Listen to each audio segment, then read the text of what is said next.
Hey everybody, this is Jesse B. Gilmore, agency transformation coach and founder of Niche in Control, creator of Leverage for Growth. And I'm Lucas James, founder of Twiz.io, which scaled from $0 to $200,000 a month with my own agency. We are the hosts of Leverage for Growth podcast agency leverage episodes.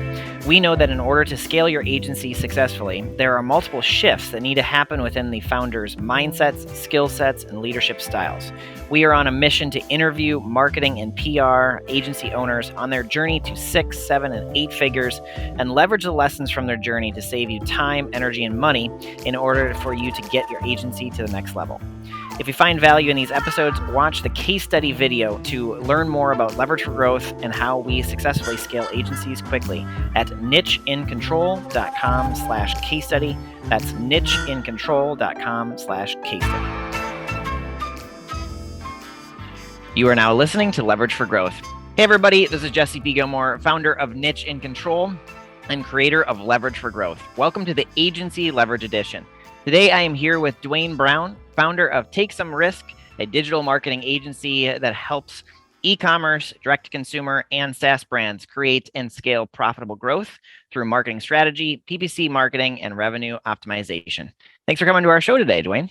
Cool. Thanks for having me. It's good to be here. Absolutely. Yeah. Could you tell us a little bit about the history and background of your agency? Sure. So we passed 6 years on December 31st. So this is year 7, which is really cool. I have to tell people my plan was never to really start an agency, to be honest. I mostly quit my job because I hated it. I was paid well, but I was bored out of my mind. I really just wanted to freelance and kind of work for myself. And then, it's one of those things where one thing led to another, and you've got more and more clients, and you're at a fork in the road. And do you stay on the road you're on, which is kind of like just do your own thing and stay really small, or do you hire some people? I obviously took the hire some more people route. And mostly because I want to be able to go on vacation and know that things are still taken care of. And I'm not like, oh, I go on vacation, I don't make any money, to be blunt about it. And, we always chose to be small, whatever, small defines, small for us, I think is somewhere in the, 8 to 10 range. And we're 5 people right now, hopefully 6 by the end of the year. We may never get to 8 or 10 people because I may have to do things I don't want to do to get there. We try to really optimize for sort of 2 things, which is happiness, usually my happiness, because if I'm happy, the rest of the team is usually happy, all things being equal, and then optimize for profit. I think a lot of agencies will optimize for revenue or say, we're $1 million agency or a $2 million agency, but then their profit margin is maybe 10%, if they're lucky. Where our profit margin is well over 20%. And mostly because we charge more than the average agency. There's a cost to do the work, much like a cost when you hire a mechanic, and you can go the really good mechanic who charges a bit more money but does a better job, and that's us. Or you can go the cheap mechanic who does an okay job. You don't like him, but he's cheap, so that's why you go to him. But then you get really bad results. That's a lot of the agencies are over here. And so, we didn't always just focus on what we focused on. Back in 2017, I took on anything to keep the lights on because I just had to get money in the door. And over the years, and into 2018, we niched down to what kind of industries to go after. We changed our fee model. And as they say, so the rest is history. Mm-hmm. Yeah. It seems like, so you, in the way beginning, were kind of like that hustler doing whatever it takes to get money in the door. And then you made some adjustments. How did you know either what industry you wanted to focus on? Because people that are listening, sometimes they're pretty much everything to everybody, and being able to kind of focus. What were some of the things that helped you be able to go, yeah, this is the industry, this is what we're going to do? Basically, my background is mostly e-commerce and SaaS. So I picked things that I had a background in, but I also enjoyed working on. Right, maybe listening, maybe go after, lawyers or maybe real estate or dentist or something like that. And I don't want to work on those. I'm just bored out of my mind. And they're also the most difficult clients. They don't want to pay anything, but then they want VIP service.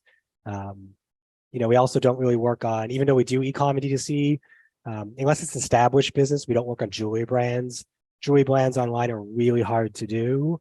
And if you're just starting out, you're a year old, taking on a jewelry brand that's a year old is pretty much a no-go for us. We just learned that's just not where we sit. So it was really just a combination of my background and what I wanted to work on and what I thought I was good at, and it worked out. But to each their own, really. Mm-hmm. Yeah, and I know a lot of our listeners have been trying to figure out like pricing that based around value and trying to figure out, how to price what they're worth as opposed to doing that kind of commodity-based pricing. Yeah. Was there a process that you guys kind of followed to kind of figure out what the value was? I'm a big proponent of actually charging what you're worth as opposed to doing the commodity thing. So, Yeah, I think that's an interesting question. So somebody on Reddit, was it this week? It was either this week or last week. They were like, I work at a big six agency, one of the holding companies, and I'm freelancing, and I told someone on the spot it was 60, but now reading some things, I think I should be charging 120. And sometimes people, I think, overestimate their ability, or think because they did these things in the past, working in-house or working at an agency, when they now work for themselves, they should automatically get to charge whatever that rate is, 120, 150, $300 an hour, whatever it is. But like working in-house or working at an agency, whether it's one of the holding companies or independent agency, is very different because you have all these support systems in place, and clients are partly paying for that as well. And in some ways, clients are also paying for, it's kind of like the saying, you don't get fired for hiring IBM. They're getting paid in some ways for the comfortability that you're going to do your job. Whereas you're Joe Blow from down the street, regardless of your background, you've not proven you can actually do anything on your own, because working on your own is very different than working in-house at an agency where you have support, or working in-house at a brand. And so I think if you go out on your own to start, there's what people should charge who have your experience, but they've been freelancing for 2 or 5 years. You really can't charge that because you haven't proven you can work on your own. Working on your own is a different ball game. And so, when we started out, I think like $75 an hour for some hourly clients. I think there was a few in there at 120. It varied whether they were American or Canadian or British or whatever. Some people came to me because they really wanted to work with me because they heard I like left my job, and they're like, oh, he's a free agent now, I want to work with him. So really more charged what I thought I could charge, not always what I was worth in my mind, even though I had 10 years of experience at that point. And then as I was proving I could work on my own and actually be a freelancer, I started to charge more. And then towards the end of 2017, I realized 7 hours is the worst way to make money. I don't care who you are, worst way to make money. So just always started to just let go of our clients who didn't want to switch to a different billing structure, which was a little bit hard.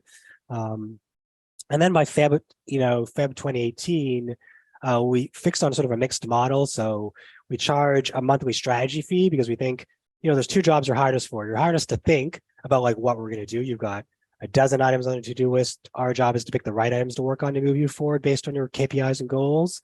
So we charge for that so we can like think about what we're working on every month, because strategy, like anything else, isn't a set and forget it type thing. Obviously the pandemic being the best example. What you did when the pandemic set on is probably not what you were doing before the pandemic if you're a good business. And then the other half of the fee is just a percent of spend. It's usually around 10%. It could be higher, it could be a little bit lower, depending on like how much the client's spending per month and like what services they want and number of ad accounts and stuff like that. But I'd probably say the average is probably 10% across clients. And then we think it kind of works out really nicely. We get paid to do what clients usually think they're hired us to do, which is work on the ad account. But then we also get paid to do strategy stuff, which isn't just the ad account. There's also thinking about like what happens after somebody clicks on an ad. That post-click experience is really important, because we can do everything right in the ad account, but if your website is crap, no one's going to convert. So helping you by making recommendations of how to make the website better and baking that into a strategy fee has helped us sort of do the model we have. I mean, I know I can make a ton more money like charging flat fees like lots of agencies do, or I can make a ton more money just selling hours. But I just don't want to do it. Just refuse to, Mm-hmm. Yeah, that's cool. It seems as though there's kind of like this topic of like a business by design. You're figuring out what do you like and what feels right, as opposed to just going with whatever model is there. Have you found that like that idea, business by design or life by design, is kind of something that you've embodied since becoming an entrepreneur? I don't think I ever gave it a name, but sure, that sounds like a good name for it. I guess it is. I mean, I think people listening, you've all probably worked a job you hate. I think everybody has at least once in their life if they're of any age. And I think trying to trying to run a company, if you're going to run a company, even if it's just a company one and there's just you should ideally be happy most of the time. I'm not happy all the time. I tell friends there are days I should cry when I laugh because it's just too brutal to cry. But yeah, I try to optimize for like happiness, like I said earlier, and we try to optimize for a profit. And we track our revenue every month, we track our expenses, and we're a profitable agency. And I think that's one thing that maybe makes us different than other agencies. Lots of agencies might give a discount to a client to win the business because they want to slap a logo on their website. We just wouldn't do it. I know it's popular, but whether you're big or small, giving someone a discount because it's just who they are, it sounds like a really bad business model to me. If you really want to work with us and really, really want to work with us, you got to pay for the work to get done. And at 17 years doing this job and 18 this year, I don't want to sell myself short or sell our team short. Absolutely. And you've given a lot of good advice from each one of these questions. But if you were to maybe think back to maybe one or two steps behind you and give some advice to somebody that might be just earlier on their journey, what would you tell them to maybe save time, energy, or money on their road to success? Yeah, I mean, even if you're a person of one, this could be helpful. But I think the two things I would say is, niche down in some way, whether it's by industry or platform or both of those things. Like I know a friend who has an agency, and his niche is he only does e-com, but then he only does high-end e-com, so things that cost at least $500,000 a month. So he niches down by a niche, which is kind of cool. And then he also only does CRO. So finding some sort of way to niche down. Sometimes it can be scary to do that because you think you're going to get less clients, but in reality, if you think there's an abundance mindset and you only focus on let's say you do like high-end e-com, if all your content you put out, whether it's on podcasts, on conference talks, on the blog, on Twitter, on Reddit, is all about how you help those high-end e-com brands succeed, eventually they'll come into your view and want to hire you. So being a niche is actually really, really successful, even though it can seem really scary at first. And then the other thing is write down all your systems and processes. Anything you do daily, weekly, monthly, even quarterly, should be written down so that even if you don't want to hire someone else, if somebody asks what your systems are, one, you've got it written down so you can easily show them, which would make you sound more successful than most people who work for themselves, whether they're an agency or not, because most people don't have things written down. And then two, I found writing it down actually allowed me to think about what I wrote down and if it actually made sense, and then allowed me to rejig my actual workflow process so things were more streamlined, more efficient, and more effective.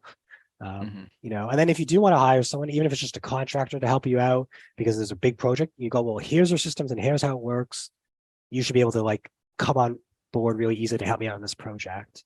That's one thing I did in 2019. I hired a friend as a contractor. That was my first hire because I wasn't sure, what was going to happen necessarily. And then the pandemic happened. And so, yeah, niching down and writing down stuff is the two best things you can do that most people don't do. I love it. So what is success for you guys? Take risk and for yourself as well over the next 1 to 3 years. What are you working on? What are you excited about? Yeah, our goal is this year, same as last year, which is basically continue to work really hard on client retention. I think our retention has been really good overall, but I think the last couple of years we decided let's figure out how to make it better. And then two, just continue to sign clients we want to work with. I think beyond those two things, if I could get out of running any ad account, that would probably be where my happiness would be, to be honest. I'm 41 in a couple of weeks. And I do love running campaigns still, but I just want to run less campaigns and spend more time trying to work on the business more than I already do. I think that would be ultimate success. And so part of that this year is just training the people we have to take some of the stuff that I have on my plate right now. Cool. Awesome. And so what's the best way for people to get in touch with you? Or do you have any offers for them that they could take advantage of? Yeah. So, I spend a lot of time on LinkedIn. So, you can shoot me a message on LinkedIn if you want. It's just Duane Brown is my URL. Obviously, there's a website, takesomerisk.com. And then beyond that, we've got a new thing we put out a few months ago called the D2C Brand Index. So it's about 1,300 different brands based in North America, Europe, a bit of Africa, a bit of Australia. They're all direct consumer. And it's great because we've got everything from a link to the website, a link to their Facebook ad library, links to both their TikTok and IG organic profiles. We have links to their YouTube. And so if you want to find out what brands are doing across about 37 different categories, odds are we've got a list of competitors to see like what they're doing on TikTok or Instagram or YouTube or Facebook. We use it on a weekly basis really to understand like what's going on when we talk to prospects or when we work with clients on stuff. Especially if clients are heavy into video, is a great way to not have to like doing a search all the time to find out like what brands are in what categories. Very cool. And I have the URL. I'll put it into the show notes for anybody that's listening. Thank you so much, Duane, for sharing some insights and kind of your story with our audience. Yeah, thanks for having me. I appreciate it. Absolutely. Agency owners, if you want to transform your agency to sustain and grow without your direct involvement, where you can stop working in the business and switch to working on the business, where you can regain control of your time, delegate effectively, get paid what you're worth, and have your team run the day-to-day, go to nicheincontrol.com/case study right now to learn more about Leverage for Growth. You can book a free strategy session with us to look at your systems, understand what needs to be done in order for you to scale, and get a free strategic plan for the next year to live the life of entrepreneurship that you've always dreamed about. Go to nicheincontrol.com/case study. That is nicheincontrol.com/case study now.